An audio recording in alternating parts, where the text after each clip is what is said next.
There's a new job trend taking place. And here's the headline from CNBC. Who was sitting in on that Gen Z job interview? It's mom and dad.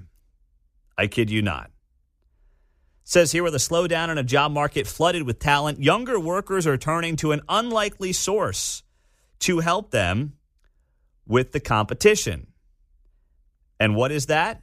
Their parents. I kid you not. 1 in 4 Gen Zers have brought a parent to a job interview over the past year, according to a new survey of nearly 1,500 Gen Zers by ResumeTemplates.com. Roughly 1/4 have had their parents submit job applications on their behalf. How freaking pathetic is this? Could you imagine? You've got a grown-ass kid and you are having to submit their job applications and you are showing up to their job interviews. You want to understand how we end up as, a generation of Peter Pans, where Gen Zers, forget getting married and having kids. How do we expect the generation to value marriage and children when they're grown adults who are having mommy and daddy show up and apply to their jobs for them?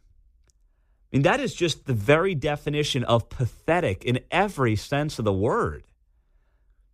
And it's happening, John, right in front of our eyes. Well, if the parents have to apply, they have apparently done the bad job, so they might as well apply and take the job. Yeah. That is so pathetic on so many levels. Mm-hmm. I can kind of speak to this a little bit here. Oh, no. Don't tell. When I interviewed you, your dad didn't show up. Back. I know. Come on. I remember that 3 years ago now. We got you here, and I don't remember, your dad holding your hand as you walked into the office. No. Not for me, but so Brielle has decided to retire from soccer, and she wants to be a soccer ref, right? Yeah. So over the weekend, we signed up for a class that she has to take. Okay. Like we do for the DEI and everything here. She did the stuff online herself. She took the test. She watched the videos. Okay. But I'm going to have to take her to the actual course that she has to do with. Mark, she's 11 years old. There we go. She's 11 years old. That's true, and she's probably younger than most of these people. Yes. She got more ambition. Mark, this is, It's what you do for an 11-year-old or 12-year-old. She can't drive. She can't get herself around, man. Come on. She'd want to if she could. Exactly right. Do not insult your daughter like this by putting her into the bucket of losers who have college degrees and whose moms and dads are showing up to their job interviews. It says here, I appreciate, you trying to find the middle ground here, Mark, on this. But these people and their parents are enablers and losers. Here's the story. Over 70% of the respondents sought their parents' assistance during the job search. Nearly half said they did so because they felt their parents' input on resume writing or job interviewing techniques were superior to their own. Now, that's different. Mm-hmm. That's different, right? Right, reasonable. Reasonable. Hey, Dad, you've been in the workforce for 30 years. Give me some advice. Mm-hmm. That's very different than the story here that says 1 in 4 are having their parents show up to the interview. Show up. I've heard of therapy dogs and even therapy pigs, but not a therapy parent. Yeah.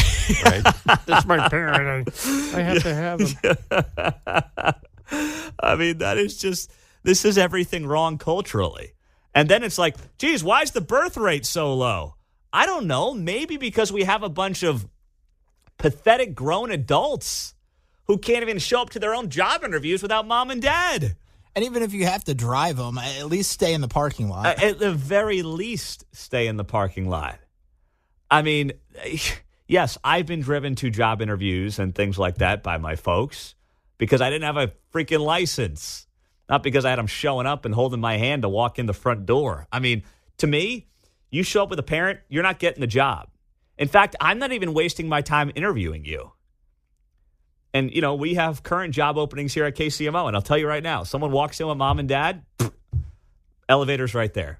I'm not even going to give you the time of day to walk into the office and to be interviewed. I'm not even going to bother with that. So it's not just about this micro issue. To me, there's a broader cultural impact of how, now 25 is the new 18, 35 is the new 22, and people are never growing up. And part of the reason is because mom and dad want to be helicopter parents forever and ever and ever, and they can't let go. If I'd have asked my parent, hey, could you come in here with me? I would have got popped upside the back of the head. Get your ass in there. Yeah. So it's up. The parents a little bit questionable that it would even go. Well, you should be saying, get your butt in there. What does it say exactly right about the parents that they would even want to be a part of it? Right? 913-408-7957. By the way, Mark, on the text line, some people are saying your oldest wants to be a soccer ref. Time to get your concealed carry permit there, Mark, okay? Oh, yeah. She's seen how the parents act. Yeah, I mean, it's out of control, man. It's a little crazy at times. You're going to have to be out there helping out, all right? Also on the text line, time for the parents to take their blame for this across the board? Absolutely. They got to take the blame across the board. It's on them as much as it is the kids. The kids, you are a product of your environment. And if you want your mom and dad to show up, well, guess what? Says a heck of a lot about you and the job you've done as a parent if they even want you there. I mean, I'm starting to get the vibes from my 5-year-old that she doesn't want me around as much anymore at 5. So part of me is getting upset. The other part of me feels like I'm doing something right here. 913-408-7957 on the text line. Also on the studio line on KCML. Pete, I guess the birth rate will recover when the parents start showing up for the conceptions. Yeah, that's classic. That's outstanding. Hey, Dad, how do I do this? What do I do? How's this thing work here? I need some help. Oh, gosh. Okay. Before we get out of hand, let's go to break.